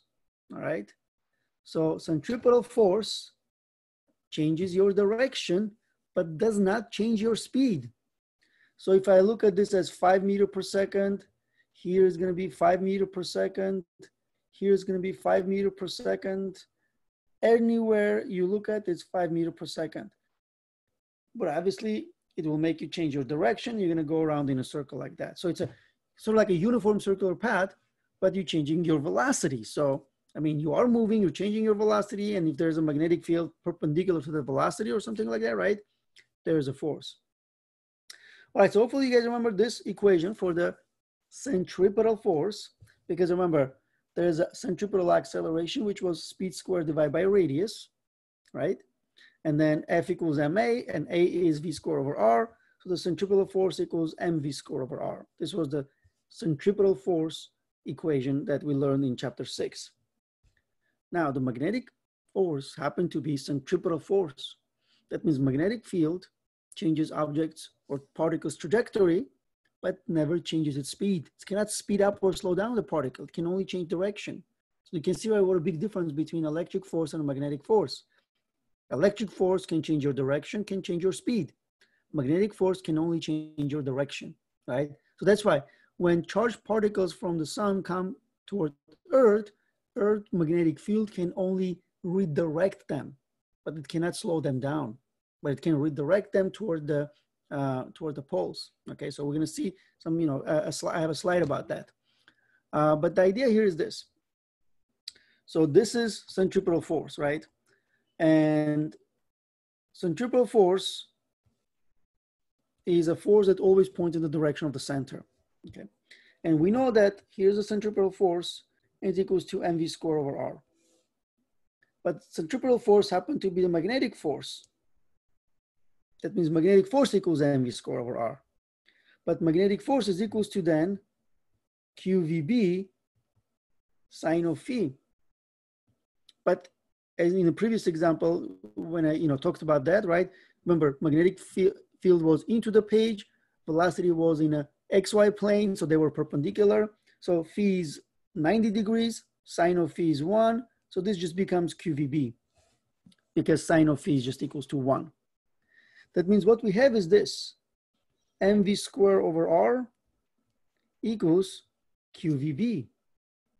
That means centripetal force equals mv squared over r, but magnetic force is a centripetal force, so it's also equals mv squared over r. That means particle with mass m has some speed going around in a circle, radius r. But because that force happened to be then magnetic force, it also has the equivalent to that is q times v times b. That means they are equal to one another. So this is a very useful equation. So one thing we can do here, we can get rid of one of the v's, and then we have this, mv over r equals qb. And then this equation is very useful because it relates some of those variables of interest: mass of the particle, speed of the particle, radius of the circle, charge of the particle, and magnitude of the magnetic field present there. That means I can use this equation to find any of those variables. A lot of times we can use this to find, for example, the radius. So you can see, right, if I rearrange this, then I have a radius is equals to mv over qb. Okay, I end up with that equation. Okay, so here's that equation again. You can see, right, r is equals to mv over qb. So you can find what is the radius that the particle goes around. Unit mass of the particle in kilogram, particle velocity in meter per second, charge in coulomb, and the magnetic field strength in Tesla. Then you can find the radius in meters. Okay, and that's a very useful because one of the things we can do here is, right, to use a magnet to redirect the particle and measure that radius, right, or calculate that radius. So this is because of the fact that magnetic force is a centripetal force. All right, so let's look at an example here. Okay, so we have an electron at point A has a speed of v naught, which is 1.41 times 10 to the 6 meter per second. Okay, so an electron, right, moving with that speed. Find the magnitude and direction of the magnetic field that will cause the electron to follow the semicircular path from A to B, and the time required for the electron to move from A to B. All right, so we're going to talk about those things. All right, so let's see. That means if it's an electron, that means I know that my particle Q, charge of my particle is just one, electron charge. So it's 1.6 times 10 to the negative 19 because it's an electron, right? It's negative. Have its mass, right? Because I know the mass of the electron. So this should be a 9.11 times 10 to the negative 31 kilograms. So I have the mass and I have the charge. Now we're also given then the velocity, and we're going to assume it's constant. So this is equals to 1.41 times 10 to the 6 meters per second, right? And also what we have here is this. Look at the trajectory, right? So start from A, goes and comes to B. And then we're given this 10 centimeter as the distance, right? You know, straight line distance between A to B, or that's the diameter of that semicircular arc, right? So you can see, right, in a way, so this is kind of, we're given half of that. That means 10 centimeters is the diameter of that arc. That means I can use that to find the radius. So radius is just half of that, which is 5 centimeters or 0.05 meters. So we got that as well. So you can see, right, we're given, you know, plenty of information. All right, so let's look at part A. It says, find the magnitude and direction of the magnetic field that will cause the electron to follow the semicircular path. All right, so direction is easy to figure out here because in a way, even though it's not directly given to you, you have the direction of the force. Okay, so what is the direction of the force? Well, remember, this is a magnetic force that makes this particle to go around that circular path. And a magnetic force is a centripetal force. Centripetal force always has to point in a specific direction, which is toward the center, right? Where's the center? Right here. Where's the direction of the force? Right there. So that's my magnetic force. Okay. Now, I know then that's the direction of the magnetic force. So then it's a centripetal force, which means it is equals to mass of the electron times its speed squared divided by this radius. But also magnetic force is equals to Q V times B, because one of the things we have here is you're going to see that, well, let me put like here, sine of phi. Okay. So we first need to figure out what is then the sine of phi. What is phi, right? But here's what I have. See, the magnetic force and velocity, they're perpendicular, check. But magnetic force also has to be perpendicular to the magnetic field. Okay. Now, what is the magnetic field? In which direction? Well, remember, you know, you can always use a right-hand rule to relate V, B, and F direction. You're given velocity direction. That means you're given direction in which your fingers should be pointing. You're given the force direction, which is the direction of your thumb will be pointing. Remember, technically, your right-hand rule will give you force in the opposite direction, right? Because this is a electron. So, but the idea here, you know, if you use your right-hand rule, you can see that in order for the electron to get direction toward the center, let's imagine that this is a positive charge, which means using the right-hand rule, you should be getting the direction of the force in the opposite direction, which means to the left. So in which direction should be magnetic field? So you get, you know, direction of the force to the left. Well, you have your fingers in the direction of the velocity, which is up. And then in order to get a direction of the force that is to the left, remember, we're assuming it's a positive charge, right? Because right-hand rule gives you that. Even if I'm assuming that my forces has to be to the left, that means your fingers up and thumb to the left only, you know, works if your magnetic field is straight down, basically into the page, all right? But remember, so technically what we have here is, you know, that would work if it was a positive charge, okay? But then what we have here is, this is a negative charge, so with the same direction of the magnetic field, which is into the page, you get a force to the right, because this is an electron, okay?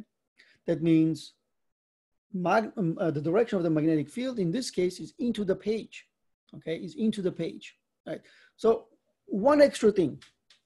So I sometimes, you know, in class, I talk about this for a long time until I bring this up, but if you use your left hand, then you can directly find the force on the electron or the negative charge, because the right-hand rule is a force direction if you have a positive charge.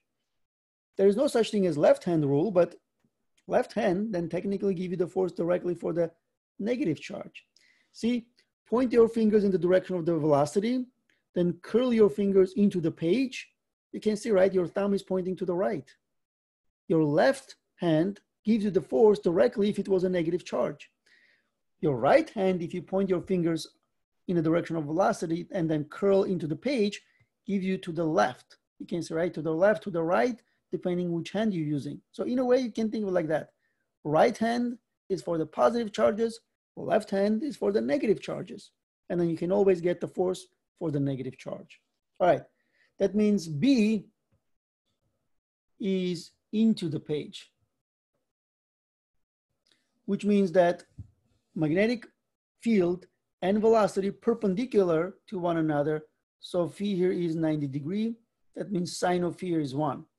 That means what we end up with is this, mv squared over r equals qvb. I can cancel this guy over here and then have this mv over r equals q times b. I remember what I wanted here is to find b. So I can rearrange this and solve for b, which is mv over r times q. All right, so then I can use this to find the magnitude of the magnetic field. Remember, I'm using absolute value because I already have the direction, right? So then what I get here is this. So B is equals to mass 9.11 times 10 to the negative 31 kilograms. Speed, and that's 1.41 times 10 to the 6 meter per second, then divided by the radius, 0.05 meters, and charge, 1.6 times 10 to the negative 19 coulomb. Remember, absolute value, right? All right, so magnetic field, strength of the magnetic field is then 1.6 times 10 to the negative 4 Tesla. All right, so that's the magnetic field strength, okay? So, or you can see, right, 1.6 Gauss, because remember 10 to the negative 4 Tesla is Gauss. So, but you know, 1.6 times 10 to the negative 4 Tesla. That's part A, which is the direction into the board or into the page, and magnitude 1.6 times 10 to the negative 4. How about the part B? Time required for the electron to move from A to B. All right, so what we do over here is this. Remember we talked about before. So let's say if you start from here and go around and come back to the same place, the time required to do that is the period, remember? And then if you have the speed V and then this radius R and the time, the period, the speed and R related because speed is equals to distance over time. What is the distance for one cycle? Is 2 pi R. And then when you divide by time, this time is the for one cycle, so that's the period, all right? So 2 pi R over the period. That's basically the time for one cycle. But here we have a half a cycle.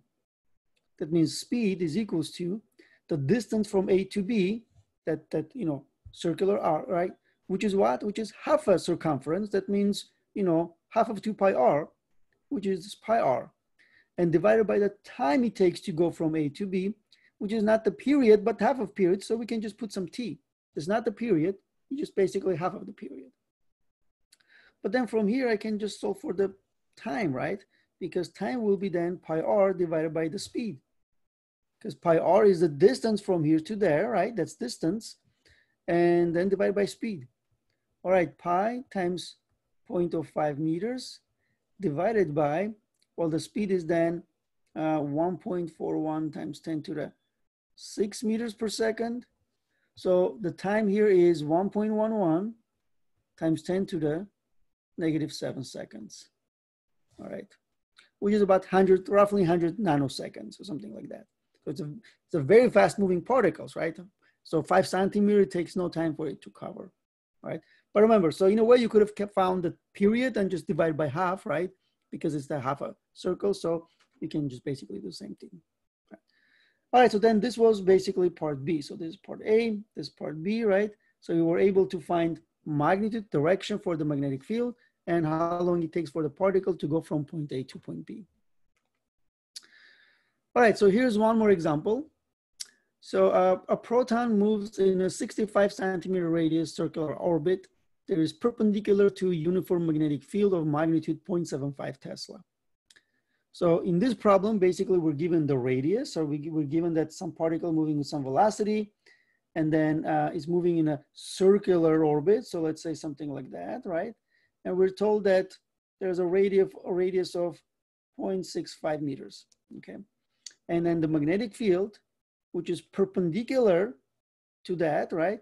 is 0.75 Tesla. Okay, so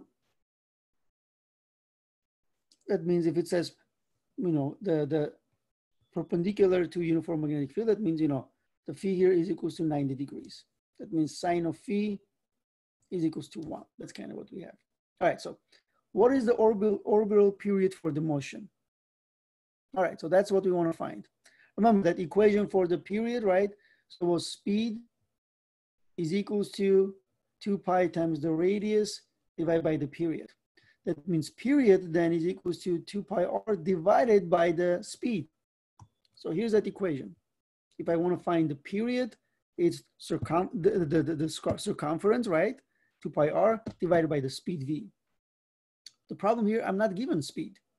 Okay, but I can kind of go around, this type of problems, because here's what I have. So I need this equation, right, in order to solve the period, but I have this. So I know that what makes it go around in a circle is the magnetic force, and magnetic force is equals to mv squared over r. It's also equals to qvb, right? Because again, sine of phi equals 1. Again, after getting rid of this v on one of the both sides, right? So I end up with this mv over r is equals to qb. Okay. Now there are a number of things I can do here, right? So, but remember that equation, right? As I said, right? This equation is a nice equation that relates everything.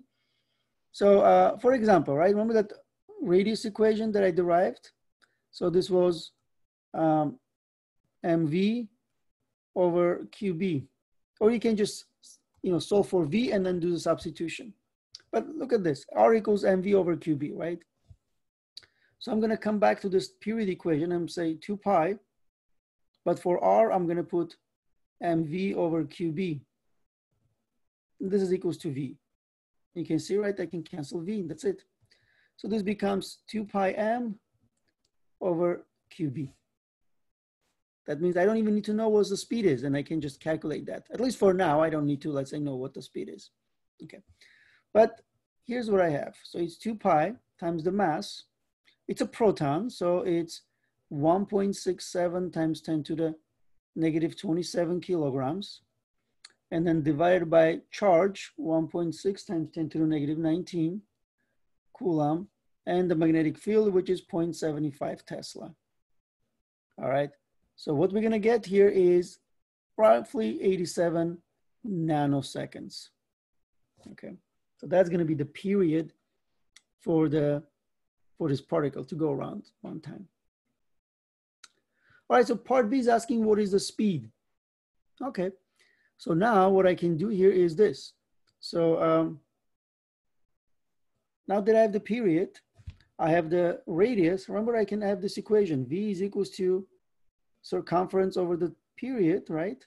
So when I have that, it's 2 pi times 0.65 meters divided by period of 87 times 10 to the negative 9 seconds. That means I can use this to calculate the speed. And it ends up 4.7 times 10 to the 7 meters per second. That's the speed then. Okay. Part C says, what is the kinetic energy of the proton? Well, kinetic energy of the proton is 1/2 times its mass times its speed squared. I have the mass, 1.67 times 10 to the negative 27 kilograms. And now I have its speed, 4.7 times 10 to the 7 meters per second squared. And I can find this in terms of 1.82 times 10 to the negative 12 joules. Okay, so that's in terms of joules. One extra thing we can do, I can represent this kinetic energy instead of joules, instead of electron volt. Remember, electron volt is a unit of energy, even though it says volt, but it's electron volt, so it's units of energy, which converts joules into electron volt, right? So like this, so 1.82 times 10 to the negative 12, and the conversion here is this. So 1 electron volt is defined as the energy equivalent to 1.602 times 10 to the negative 19 joules. over here, joules. So you can see, right, joules is going to cancel out. And then it gives you 11 times 10 to the 6 electron volt, or 11 mega electron volt. And that's the kinetic energy in terms of electron volts. All right. So here's the interesting thing about this magnetic force. So it is only, always acts as a centripetal force. It can only change your direction. So for example, if there's a magnetic field like that, and then for example, velocity like this, here's a particle, right, with that velocity. So as soon as it enters, the force gonna make it kind of go around like that. Okay, sorry. So kind of more of like this. It's gonna make it go around like that, kind of like in a horizontal circle. And it's gonna be trapped there. It's not gonna be able to do anything, just go around in a circle and be trapped over there. But you see, if the velocity has a component a little bit, that means it's not perpendicular to a magnetic field, then it's still gonna be doing that, but because of that component, it's gonna be able to do that and kind of go, because you can see, right, this parallel component, it's gonna make it go like that. So kind of like a helical path, all right? So, and that's gonna make it, you can see, right? So for example, when velocity is perpendicular to magnetic field, it's stuck, going around circular path without, being able to go anywhere else. But this little of component allows it to go in helical path, okay? And that's what happens when, let's say, the charged particles enter the Earth atmosphere, not atmosphere, get close to Earth, and Earth's magnetic field is able to pretty much traps them and make them move in a helical path. And that's what we have. So high energy particles, right, from the sun enters, when they come close to the Earth, they're very dangerous. They can actually, they have so much radiation and so much harmful components, right? They can, be very dangerous for the life on Earth. But thankfully, the magnetic field, you can see, right, protect us. So all those particles get trapped in those magnetic fields and they are redirected. So they follow in the direction. So positive one follow the direction of magnetic field. The negative ones follow in the opposite direction of magnetic field, but they are all redirected to the, poles, either, north or south magnetic poles. And that means when those charged particles, right, charged ionized gas enters the, basically Earth's atmosphere, then they interact with atmosphere particles. And then what you get here is you get the beautiful auroras. And those auroras are when the sun's ionized particles interact with Earth's atmosphere, right? Our gases, right? Oxygen, nitrogen, and all they then start glowing with the different, colors because of that, interaction between them, right? I'll try to upload, I have a nice video that kind of shows all that. I'll upload that if it works, right? And you guys can see that, particular beautiful effect. All right, so this is gonna be then concluding this part 1. So I'll record another one, which is for part 2. And that will be for the, let's say maybe like later this week or, maybe end of this week.